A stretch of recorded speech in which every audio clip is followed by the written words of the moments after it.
Hello friends, नमस्कार। हमारे इस यूट्यूब चैनल स्टडी 24 क्लास में आपका बहुत बहुत स्वागत है। अभी तक हमारे इस चैनल को सब्सक्राइब नहीं किए हैं तो कृपया इसे सब्सक्राइब कर दीजिएगा। तो उसके बगल में एक बेल का आइकन होगा, उसे भी दबा दीजिएगा ताकि मेरे आने वाले हर वीडियो का नोटिफिकेशन आपको मिलता रहे। हमारे इस चैनल पर जीके जीएस मैथ रीजनिंग की क्लासेज चलाई जाती है।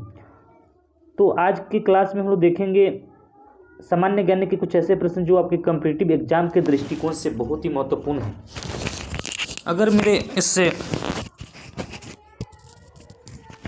UPSC, BPSC, SSC, RRB, NTPC की तैयारी करते हैं तो यह वीडियो आप लोग के लिए ज़रूर है। तो मेरे इस वीडियो को अंत तक जरूर देखिएगा। तो इस वीडियो का पहला प्रश्न आपकी स्क्रीन पे है। प्रश्न है, पांड्य शासकों की राजधानी कहाँ थी? तो पांड्य शासकों की राजधानी थी मदुरै थे। कहाँ थी? मदुरै। नेक्स्ट देखेंगे, नेक्स्ट प्रश्न आपकी स्क्रीन पे है। नेक्स्ट है मेसिडानिया के सिकंदर, मेसिडानिया नहीं बल्कि मेसिडोनिया के सिकंदर महान भारत ने भारत पर किस वर्ष आक्रमण किया था? 326 ईस्वी में आक्रमण किया था भारत में। 326 ईसा पूर्व, ईस्वी नहीं होगी, ईसा पूर्व में 326 बीसी में, 326 जो बीसी में आक्रमण किया था ईसा पूर्व में। और यह जब भारत पर आक्रमण किया उसके बाद से वहाँ से लौट कर 323 बीसी में बेबीलोन में जाके उनकी मृत्यु हो जाती। किनका? सिकंदर का। सिकंदर को विश्व का विजेता कहा जाता है। विश्व के लगभग सभी देश जीत चुके थे। ऐसा बात नहीं था सभी देश जीतने के बाद, देखिए भारत में जो देश था ना, भारत में प्रवेश किया था लेकिन अखंड भारत में प्रवेश नहीं किया था। उसमें बहुत कम देश था, इसलिए लोगों ने कहा कि पूरे देश पर विजय प्राप्त कर सिकंदर, और उनकी मृत्यु हो गई। नेक्स्ट प्रश्न आपके स्क्रीन पे है। कैलीग्राफी किसे समझते हैं? तो कैलीग्राफी सुलेखन को कहा जाता है। किसे कहते हैं? सुलेखन को कहते हैं। नेक्स्ट प्रश्न है, भारत में आर्य सर्वप्रथम कहाँ आकर बसे थे? तो सिंधु घाटी में आकर बसे थे भारत में आर्य लोग। शेरशाह सूरी, नेक्स्ट है, शेरशाह सूरी का महानता का क्या कारण है था? तो प्रशासनिक सुधार। शेरशाह सूरी क्यों महान हुआ? क्योंकि उसने प्रशासनिक में बहुत सारा सुधार किया। नेक्स्ट प्रश्न बहुत ही अच्छा प्रश्न है। किस युद्ध में ने भारत में मुगल साम्राज्य की नींव रखी? देखिए, जो ये 1526 ईस्वी में जो युद्ध हुआ था, यह युद्ध हुआ था बाबर और इब्राहिम लोदी के बीच में। इस युद्ध को पानीपत का प्रथम युद्ध कहा जाता है, जिसमें इब्राहिम लोदी ने बाबर को बुलाया था दूसरे से लड़ने के लिए। बाद में जिसके विजय प्राप्त करने के बाद खुद बाबर ही इब्राहिम लोदी पर आक्रमण कर दिया और भारत पर जीत हासिल कर लिया। उसके बाद से हमारे भारत में मुगल साम्राज्य का स्थापना हो गया। तो बाबर और इब्राहिम लोदी के बीच युद्ध हुआ था कब? 1526 में। उसके बाद पानीपत का प्रथम युद्ध हुआ था, जिसके कारण नींव रखी गई। इसे पानीपत का प्रथम युद्ध कहा जाता है। नेक्स्ट प्रश्न देखेंगे। नेक्स्ट प्रश्न और बहुत ही अच्छा प्रश्न है। राजहरप नीति को किसने लागू किया? देखिए, राजहरप नीति को यह लॉर्ड डलहौजी ने लागू किया था। कब किया था? तो 1900 मतलब लगभग, या नहीं सॉरी 1853 के आसपास डलहौजी ने राजहरप नीति लागू किया था। इसी को कहा जाता है doctrine of lapse. Doctrine of lapse राजहरप नीति को ही डॉक्ट्रिन ऑफ लैप्स का सिद्धांत किसने दिया था? तो लॉर्ड डलहौजी ने। या इसको कह सकते हैं व्यापगत सिद्धांत को किसने दिया था? लॉर्ड डलहौजी ने दिया था। इस तरह से आपका 3-4 प्रश्न इसमें बन जाता है। व्यापगत का सिद्धांत किसने दिया था? लॉर्ड डलहौजी ने। राजहरप नीति का सिद्धांत किसने लागू किया था? लॉर्ड डलहौजी ने। डॉक्ट्रिन ऑफ लैप्स किसने लागू किया था? लॉर्ड डलहौजी ने। इस तरह से नेक्स्ट प्रश्न देखेंगे। नेक्स्ट प्रश्न आपके स्क्रीन पे है। लॉर्ड रिपन किस कारण अधिक जाना जाता है? लॉर्ड रिपन को सज्जन पुरुष कहा। भारतीय क्या कहा? सज्जन पुरुष। बहुत ही अच्छा काम किए थे लॉर्ड रिपन ने।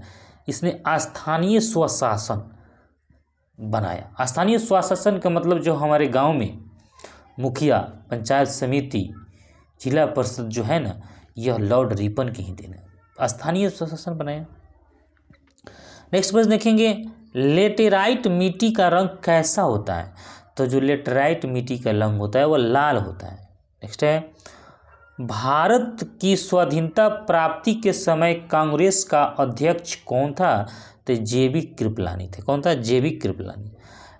नेक्स्ट है, red Cliff line. Red Cliff line किन दो देशों के मध्य अंतर्राष्ट्रीय सीमा है? यह भारत और पाकिस्तान के मध्य अंतर्राष्ट्रीय सीमा है red Cliff light. Red Cliff light जो है भारत और पाकिस्तान के बीच यह सीमा है। नेक्स्ट प्रश्न देखेंगे, नेक्स्ट है आपके स्क्रीन पे है, प्रश्न है, भारत की स्वाधीनता प्राप्ति के समय इंग्लैंड का प्रधानमंत्री कौन था? तो क्लीमेंट इटली जो था वह इंग्लैंड के प्रधानमंत्री था। नेक्स्ट देखेंगे, नेक्स्ट प्रश्न आपकी स्क्रीन पे है, प्रश्न है, चिल्का झील किस राज्य में स्थित है? चिल्का झील उड़ीसा में स्थित है। नेक्स्ट है, डोडा बेटा शिखर किस पहाड़ी में स्थित है? तो अन्नामलाई यानी तमिलनाडु की पहाड़ी में कौन है? डोडा बेटा। नेक्स्ट प्रश्न देखेंगे, नेक्स्ट प्रश्न आपके स्क्रीन पे है, प्रश्न है, लोगों के पहाड़ों से मैदानी इलाकों में अथवा इसके विपरीत मौसमी गमनागम को क्या कहते हैं? तो ऋतु प्रवास कहते हैं। क्या कहते हैं? ऋतु प्रवास कहते हैं। नेक्स्ट प्रश्न देखेंगे, जमीन का एक ऐसा हिस्सा जो तीन तरफ से पानी से घिरा हो उसे क्या कहते हैं? प्रायद्वीप कहते हैं। जो जमीन का ऐसा हिस्सा है जो तीन तरफ से पानी से घिरा हो उसे प्रायद्वीप कहते हैं। नेक्स्ट प्रश्न है, सुल्तानपुर अभयारण्य किस राज्य में स्थित है? तो जो सुल्तानपुर है वो हरियाणा में स्थित है। नीदरलैंड का पुराना नाम क्या है? तो क्या था? तो हॉलैंड। नीदरलैंड का पुराना नाम हॉलैंड था। संसार का सबसे बड़ी झील कौन सी है? तो यह कैस्पियन सी है। कौन सा है? कैस्पियन सागर झील है। नेक्स्ट है, सरकार वास्तव में किसका अभिकर्ता है? तो राज्य का। सरकार जो वास्तव में राज्य का अभिकर्ता है। नेक्स्ट है, द प्रिंस पुस्तक के लेखक कौन है? तो मैकियावेली है। नेक्स्ट है, सामाजिक डार्विनवाद से क्या अभिप्राय है? योग्यता के उत्तरजीविता। नेक्स्ट है, फोर्थ एस्टेट किससे संबंधित है? तो प्रेस समाचार पत्र से फोर्थ एस्टेट संबंधित है। नेक्स्ट है, राज्यसभा की अधिकतम सदस्य संख्या क्या होती है? तो 250 होती है। राज्यसभा के सदस्यों की संख्या 250 होती है। संयुक्त राष्ट्र संघ महासभा के अध्यक्ष बनने वाला प्रथम भारतीय कौन था? तो बीके कृष्ण मेनन थे। BK Krishna Menon. India house कहाँ स्थित है? लंदन में। इंडिया हाउस कहाँ स्थित है? लंदन में। राष्ट्रपति के निर्वाचन में को चुनौती कहाँ दी जा सकती है? तो उच्चतम न्यायालय में। कहाँ दी जा सकती है? उच्चतम न्यायालय में। निर्वाचन आयोग किस प्रकार की संस्था है? तो संवैधानिक संस्था है। सामान्यतः राजकीय विश्वविद्यालय कुलपति कौन होता है? तो राज्य का राज्यपाल होता है। अंतर्राष्ट्रीय बीज निगम किसकी सहायक संस्था है? यूएनओ का सहायक संस्था है। और यूएनओ की स्थापना कब हुआ था? तो यूएनओ की स्थापना जो हुआ था, यूएनओ यूनाइटेड नेशनल ऑर्गेनाइजेशन होता है। यूनाइटेड नेशन ऑर्गेनाइजेशन, इसकी स्थापना 24 अक्टूबर 1945 को इसकी स्थापना हुआ था यूएनओ का। नेक्स्ट है, फेरा का अर्थ क्या है? तो फेरा का विदेशी मुद्रा विनिमय अधिनियम। नेक्स्ट पर देखेंगे, आनंद डेयरी फार्म किस प्रदेश में है? तो गुजरात में है।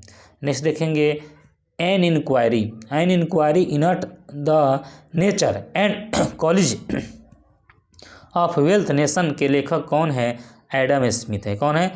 Adam Smith. नेक्स्ट प्रश्न देखेंगे, ऋण नियंत्रण कार्यवाही किसके द्वारा संचालित की जाती है? तो वाणिज्य बैंक द्वारा संचालित की जाती है। और बहुत ही अच्छा प्रश्न है, भारतीय रिजर्व बैंक की स्थापना कब हुआ था? 1 जनवरी 1935 को रिजर्व बैंक की स्थापना हुआ था। और एसबीआई की स्थापना 1955 में हुआ था। नेक्स्ट प्रश्न देखेंगे, भारत में जन्मे किस वैज्ञानिक को तारा भौतिकी में नोबेल पुरस्कार से सम्मानित किया गया? सर सीवी रमन को भौतिकी में नोबेल पुरस्कार से सम्मानित किया गया था। बस के ड्राइवर के पास लगा दर्पण होता है, उत्तल दर्पण होता है। नेक्स्ट प्रश्न देखेंगे, समान वायुमंडलीय दाब वाले क्षेत्र को मानचित्र में जोड़ने वाली रेखा को क्या कहते हैं? समान दाब रेखा कहते हैं, समदाब रेखा। नेक्स्ट है, बासी मक्खन का दुर्गंध क्या कारण है? ब्यूटरिक एसिड इसका कारण है। नेक्स्ट देखेंगे, शीरा से मदिरा निकालने की प्रक्रिया को क्या कहते हैं? तो किण्वन कहते हैं। क्या कहते हैं? किण्वन कहते हैं। संचायक बैटरी में साधारणतः क्या होता है? तो शीशा होता है। क्या होता है? शीशा होता है। नेक्स्ट है, सोडियम का बाइकार्बोनेट NaHCO3 का साधारण नाम क्या है? बेकिंग सोडा या खाने का सोडा। क्या नाम है? बेकिंग सोडा या खाने का सोडा। नेक्स्ट है, कौन सी मिट्टी में सूखने पर सर्वाधिक दरार आती है और वह सिकुड़ती है? तो चिकनी मिट्टी। अगर यह वीडियो आपको अच्छा लगा है तो लाइक करिएगा, सब्सक्राइब करिएगा तथा दोस्तों के साथ शेयर करिएगा। और ये वीडियो आपको अच्छा लगा होगा तो एक कमेंट जरूर करिएगा। इसी के साथ मैं इस वीडियो को समाप्त करता हूँ। जय हिंद।